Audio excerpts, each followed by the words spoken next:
This is 46th Street between 2nd and 3rd Avenues in Midtown Manhattan. It was here that the most powerful crime figure in America was gunned down 4 years ago. He was the Don of the Gambino crime family, on his way to a meeting at Sparks Steakhouse. But before he could even step from his car, Paul Castellano was murdered in cold blood.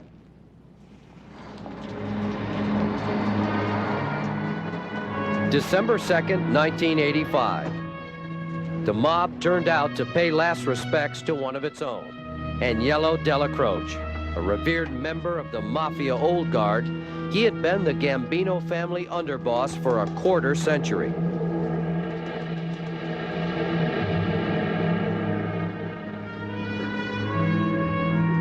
For the past 9 years, Della Croce had acted as a buffer between that old guard and the Young Turks, hiding a forbidden narcotics trafficking operation from his boss. His boss was Big Paul Castellano, the Don of the Gambino crime family, and the only member of the old guard who was notably absent when Della Croce was laid to rest. To fill the void created by Della Croce's death, Castellano passed over senior Gambino family captains in favor of Thomas Bilotti. Castellano intended to consolidate his authority. Bilotti had been his loyal ally, his personal bodyguard. Now, as his underboss, Bilotti was expected to hold the line against narcotics. Nothing changes. The rules stand. We do not sell drugs. Castellano suspected the ban was being ignored by certain factions of the family, factions Della Croce had previously protected. And according to police, he was right. The new alignment that put Paul Castellano as the boss and Thomas Bilotti as the underboss did not allow for representation of other elements in the gang, particularly those based outside of Staten Island. Those elements were concerned with getting involved in narcotics, where big money was to be made. And they felt that with the death of Della Croce, they did not have a protector, and that they would have been vulnerable to exposure and execution. The Young Turks made a decision to do away with Castellano. Oh, boy, it's travel. What do you expect this Christmas? December 16th, 1985. Castellano thought he was closing in on the Young Turks, but New York police say the Young Turks were closing in on him.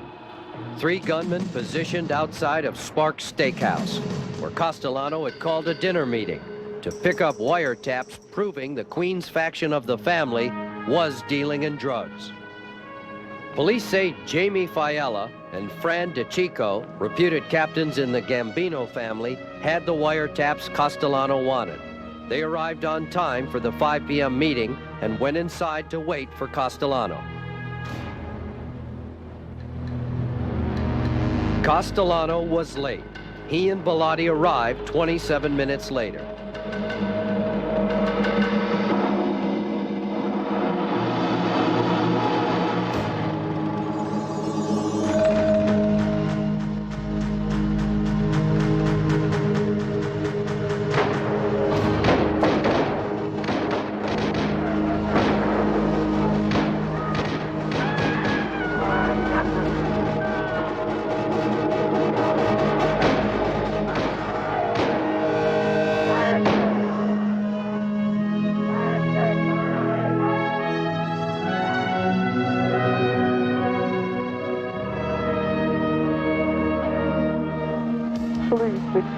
Is your emergency? Yes.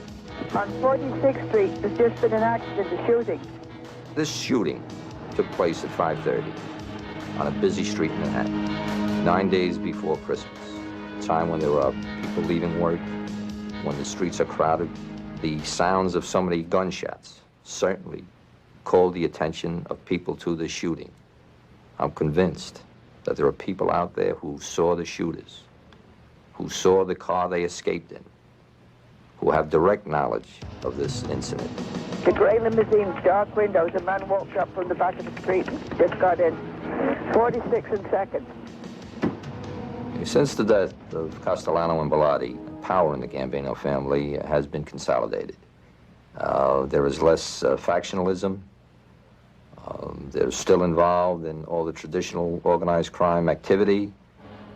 They've become involved in drugs, notwithstanding the fact that some of their members have been recently convicted. The organization is as alive and viable as it ever was.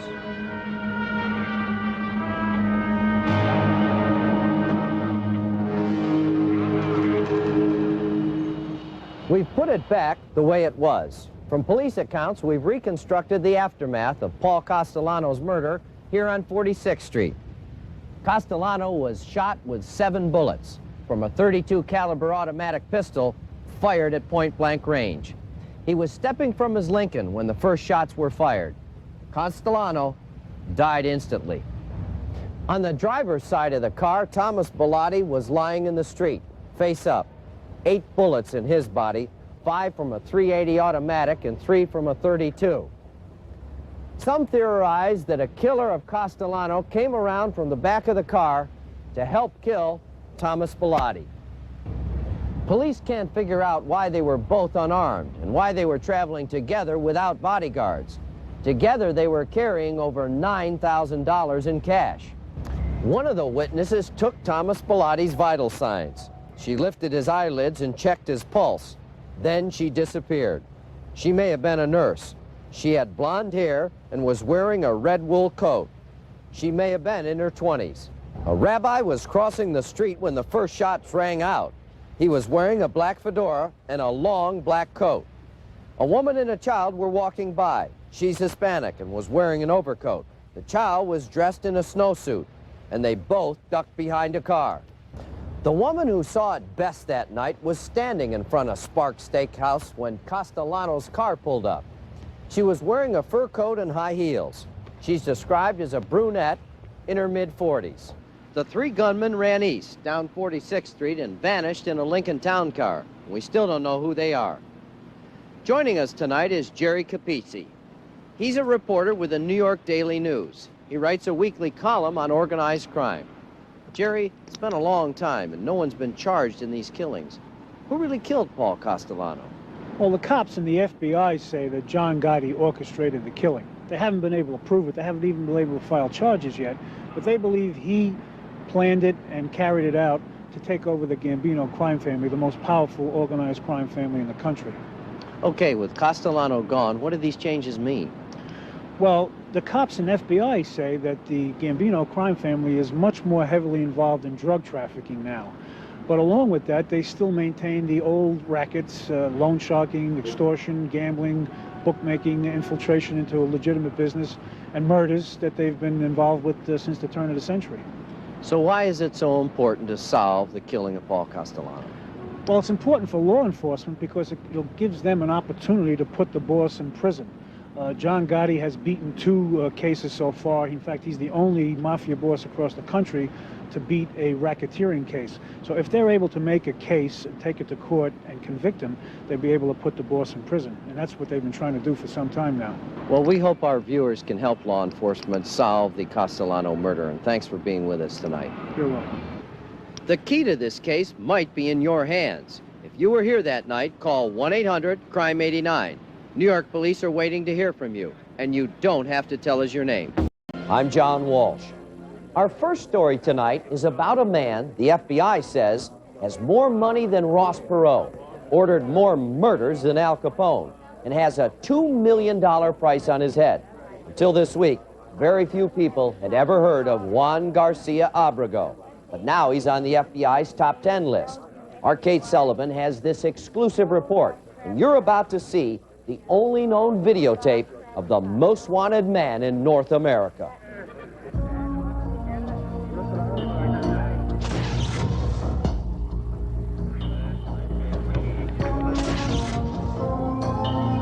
What he's about is evil. What he's about is subversion of all the things that make the fabric of this country work.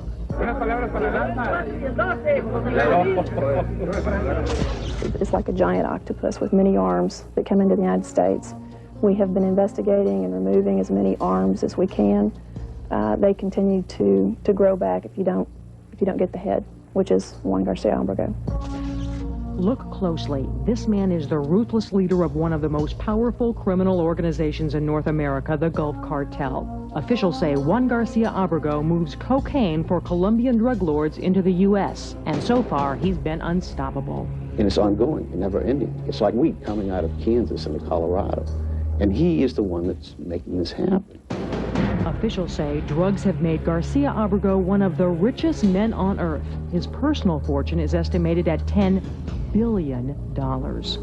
He has planes and ranch and a communications company and bankers and accountants and think tanks and politicals and newspapers, and he has everything. How did Garcia Abrego reach this zenith of wealth and power? He came from a long line of smugglers in the small border town of Matamoros. His family owned this restaurant. 60 years later, they still do. And officials say that it used to be the command center for the real family business, smuggling. His grandfather was involved in liquor smuggling in the 1920s, and things sort of graduated from there up to illegal alien smuggling in the 1950s. When cocaine hit the market in the late 70s, officials say the young Garcia Abrego was ready. His profits began to skyrocket. From Matamoros, he began to expand his control that would eventually engulf all of northern Mexico. He held the turf with deadly vengeance. Case in point, 1989, when he boldly launched several gangland wars like this one in the Matamoros prison. 6 died.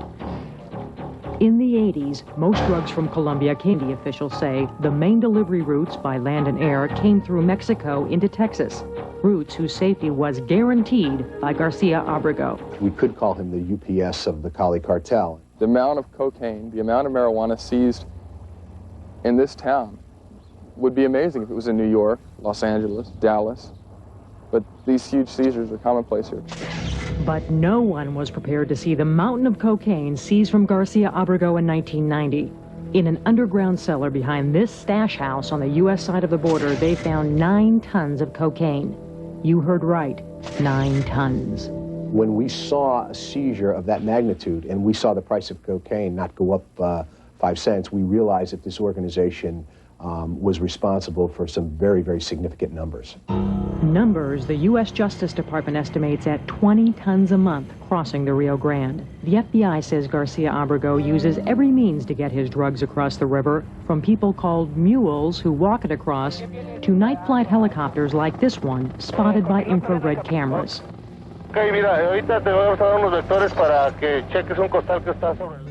But now, federal agents say Garcia Abrego's smuggling operation has grown even more bold and sophisticated. They say he's using jets to move more cocaine faster. They found this jet on an isolated runway in northern Mexico. Investigators estimate this plane was carrying up to 7 tons of cocaine, making it so heavy the tires blew out and the plane got stuck. The dope was offloaded and the smugglers simply abandoned this multi-million-dollar aircraft. Mexican police arrested no one in connection with the operation, but everyone agrees it was pure Abrego style. Oscar Lopez used to fly planes for Abrego. He is larger than life. 2 governments and all their resources cannot touch Juan Garcia Abrego. One man got close, and now he's paying the price. Edward Ballier was Mexico's man in charge of busting Garcia Abrego. He managed to charge him with drug trafficking and more than 50 murders. But he says Garcia Abrego was just too well connected. Juan Abrego and his cartel have a tremendous political influence in Mexico. The problem is not criminal, it's political and economic. If they want an investigation stopped, the investigation will stop. Even Ballier himself, a special prosecutor working for the Attorney General, was not safe. He says his life was threatened. He fled with his papers to the U.S. and is now living in a 1-room apartment in suburban Washington, D.C., still trying to shed light on a criminal who operates in the shadows. These people kill and kill and corrupt and corrupt and kill and corrupt and kill and corrupt. But the question today is, how high does the killing and corruption go? March 1994, presidential candidate Donaldo Luis Colosio was assassinated at a political rally. This horrifying footage shows him being murdered right in front of his security detail. 6 months later, September 1994, the General Secretary of the ruling party, Jose Ruiz Masso, was also assassinated. Both men were crusaders against drugs. But Valle says when he showed his superiors evidence linking Abrego's cartel to the killings, they stonewalled. They did not want to recognize that he did it. They knew that his cartel was part of the plot, but they did not recognize that he is the mastermind. The underground drug trade may provide as much as 15% of the Mexican economy. Mexican officials rarely comment on their country's drug trade. But last week, Mexico's top drug crime fighter gave us an exclusive interview. Is Garcia Abrego involved in the 2 recent political assassinations? There isn't any concrete information tying Abrego to the assassinations, but there isn't any limit, because of his money, to what he would do and how far he would go. But there is one thing that can stop him, and that is the people. Mexicans turned out in force to show support for President Ernesto Zedillo after he arrested the former president's brother in connection with one of the assassinations.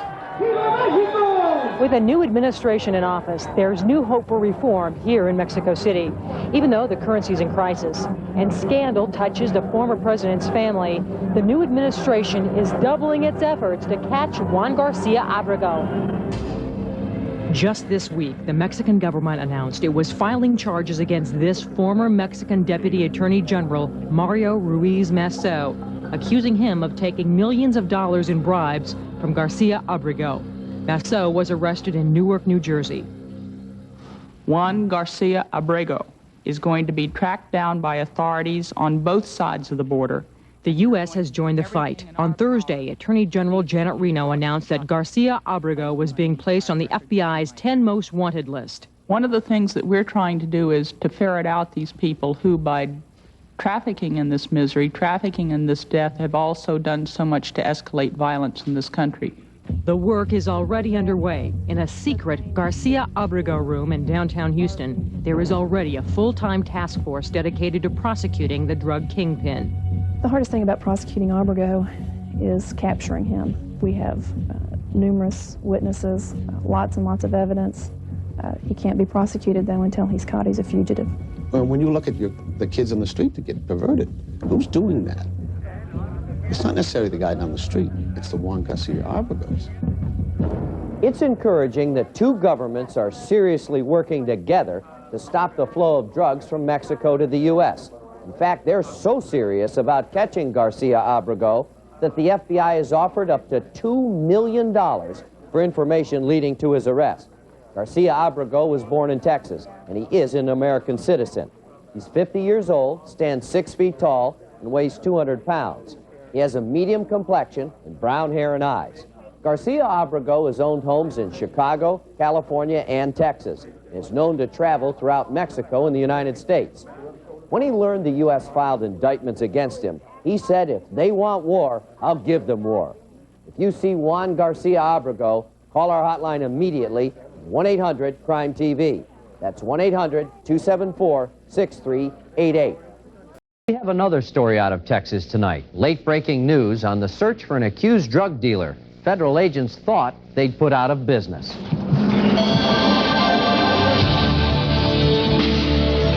It was called Operation Jet Set. In the pre-dawn hours of March 18, 1989, police and federal agents shut down a huge drug smuggling and money laundering ring in Texas. The FBI says the mastermind behind the multi-million-dollar enterprise was a man named Mario Salinas Trevino. We have accused him of operating one of the largest trafficking organizations that has operated in this area, Texas and Mexico, for quite some time.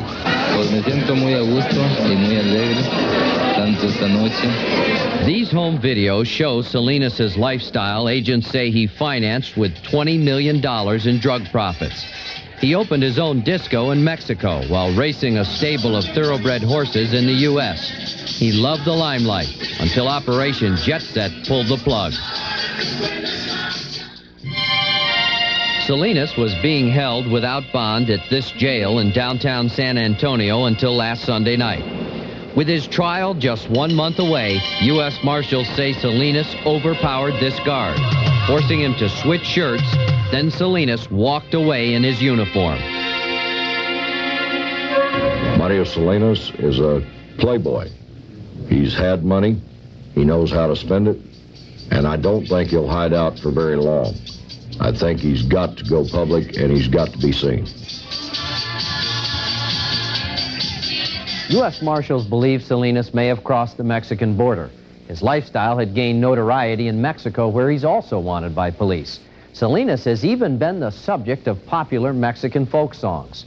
If you've seen Mario Salinas Trevino, you can reach us from anywhere in North America, and you don't have to pay for the call. The number is 1-800-CRIME-90.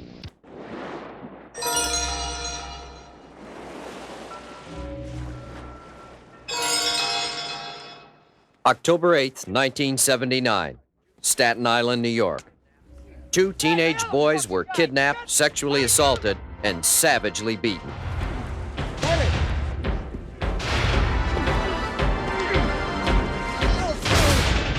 One of the boys escaped and called police.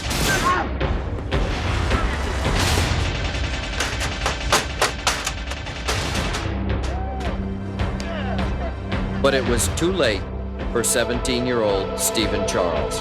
He died from blows to the head.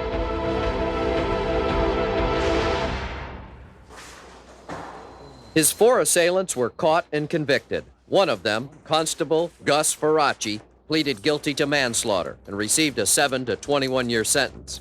Gus Farace was already well on his way to becoming a mob tough guy. While in prison, the FBI says Farace struck up a friendship with Bonanno crime family capo Gerard Chili. Looks like I'm up for parole.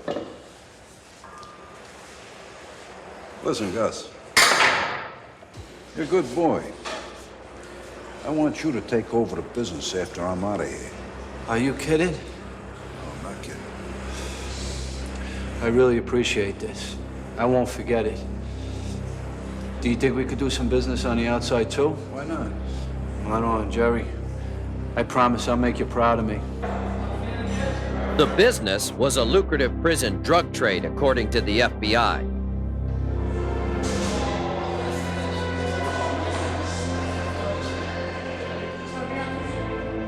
The third time he came up for parole, we wrote a very strong letter opposing his parole, and we based our opposition on the facts of the case. It was a vicious and brutal series of events that led to his sentence. He was, however, released. In the letter, I'll have a job in a septic tank company when I'm released. Farace never took that job with the septic tank company. Instead, he went into the pizza business with his brother-in-law. But police say they sold more than pizzas. The quality is good. Just don't show me no trash. My clients demand the best. Hey, brother, that's all I deal in. You're talking to the man. February 10th, 1989. The DEA says Everett Hatcher bought $2,500 worth of cocaine from Farace, who didn't know Hatcher was an agent closing in on Chili's alleged Florida to New York coke connection. No money, no drugs, just talk. February 29th, 1989. Hatcher went for a meeting with Farace. He was comfortable enough to go alone and unarmed, although wired for sound. The guy's here. He's on a van. I'm gonna follow him to a diner.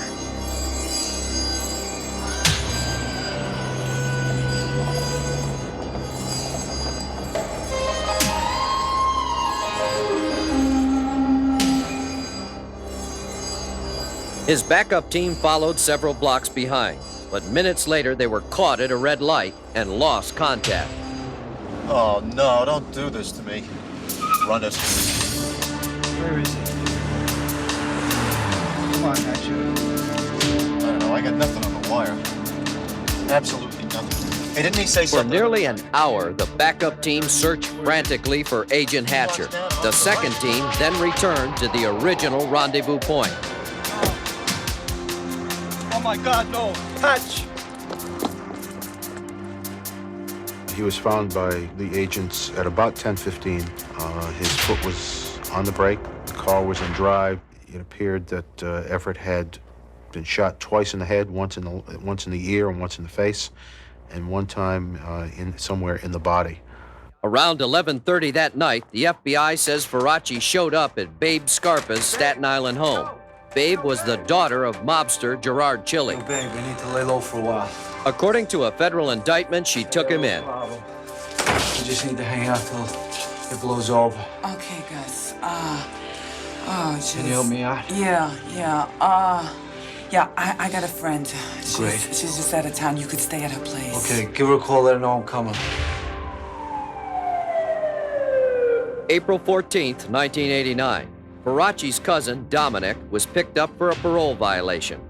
The investigation into Hatcher's murder had made it very hot for organized crime. According to investigators, Dominic Farace started talking.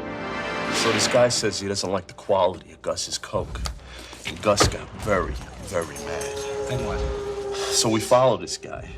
And when he pulls over, Gus goes up to him like he's gonna ask him directions or something. And then boom, he blows him away. So then, I go with Gus to the Arthur Kill Bridge, where he throws the piece in the water. And that's all I know.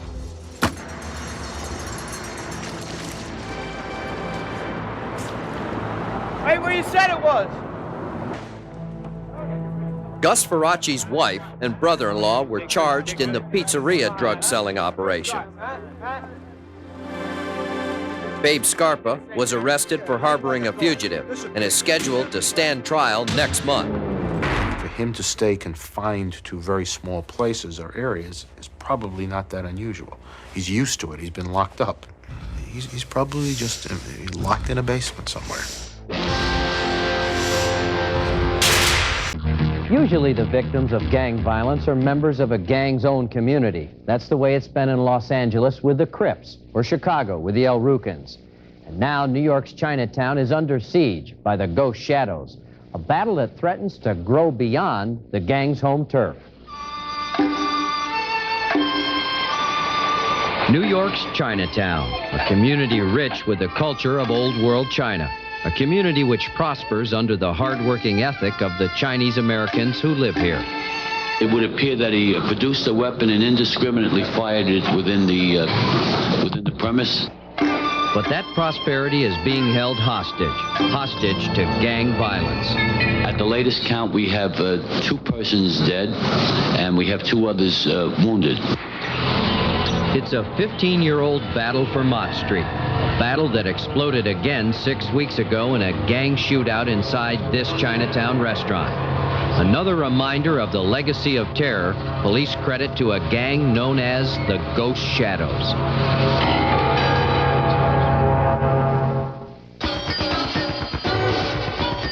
In the mid-1970s, the Ghost Shadows ruled Chinatown.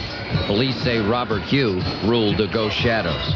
Hugh recruited Chinese teens, according to police, trained them as soldiers for his street army, and pressed them into service in the heart of Chinatown. He would send his recruiters out to the high schools.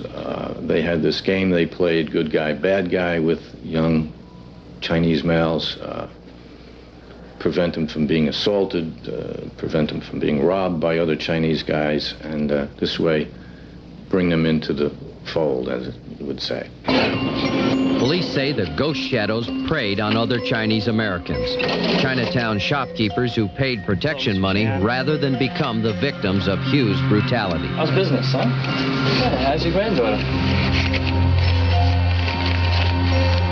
It was a profitable enterprise. By 1980, Robert Hugh was the undisputed king of Mott Street.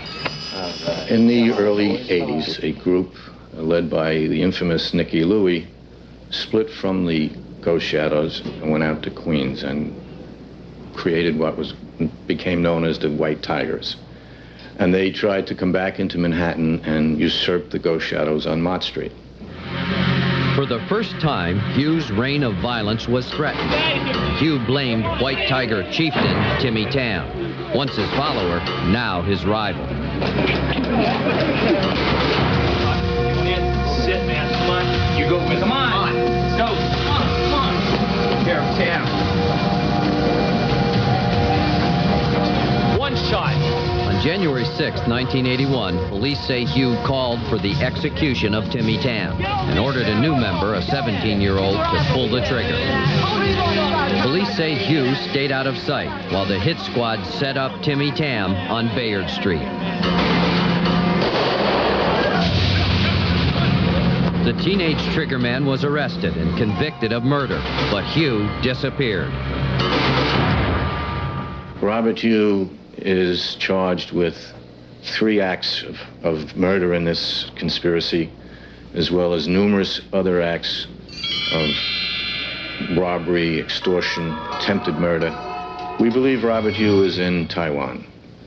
3 other fugitives in this case, we have no idea where they are. One of them, Paul Wong, has been charged with 11 counts of racketeering, and that includes 2 murders in this case. Police say Wong graduated to the driver's seat on August 14, 1984, transporting ghost shadow violence beyond the narrow streets of Chinatown. A biker's nightmare for Dennis Moran and his wife Aileen. They were riding their motorcycle across Brooklyn's Belt Parkway, and they became unwilling players in a deadly game of chicken. Police say Wong was trying to run them off the road. What are you doing? The guy's crazy! Daredevil antics to impress his ghost shadow buddies. Normally, the Chinese gangsters stay with their violence among the Chinese. However, Paul Wong is an unpredictable individual. Police say Wong was relentless, determined to play his deadly game to the finish line. And by the time he reached the Verrazano Bridge, Moran knew he had to get off the highway. At the Knapp Street exit, he found his chance.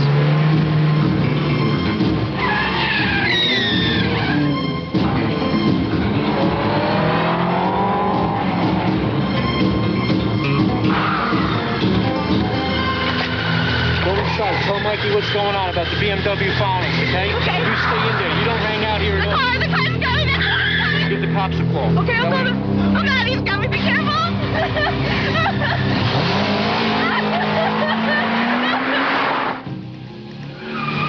Police say Moran then led Wong on a side street chase that dead-ended in this cul-de-sac.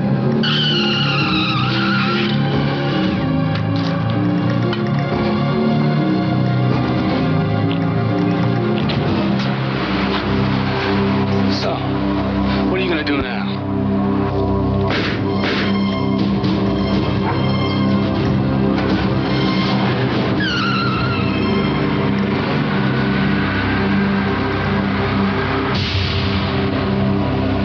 Robert Hugh may be out of reach in Taiwan, but Paul Wong was just seen 2 weeks ago in Chinatown. Wong goes by the nickname Whiteface. Police say he likes to gamble and has a taste for expensive sports cars. If you've seen Paul Wong, call us at 1-800-CRIME-90. To break the cycle of gang violence, you have to speak out, even in the face of fear and intimidation. You can do that by just picking up the phone.